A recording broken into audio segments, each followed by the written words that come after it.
Yan ang magandang kuha, oh. Ano ba ang sikreto mo, Kuya Oliver? Ba't binabalik-balikan ka?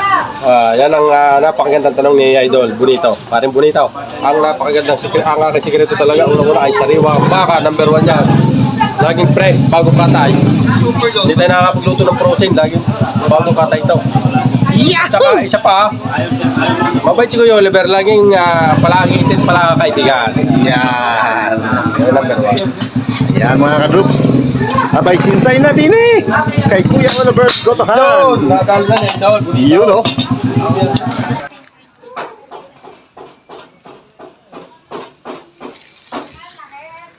Yan mga ka-troops. Dito tayo ngayon sa Botohan ni Kuya Oliver. Shoutout nga pala kay Police Major Jonathan S. Amutan dyan sa may San Nicolas MPS. At kay Bembol Cortegera sa lahat ng police ng San Nicolas. Mabuhay kayo. Mga taga San Nicolas, shoutout to sa ating mga kapulisan dyan. Yan. Shoutout sa inyo dyan. Sinsay na kayo din eh. Sinsay na kayo, tamakatimos din. Alright. Si Pare Bonito narito, dumayaw, tinimusan.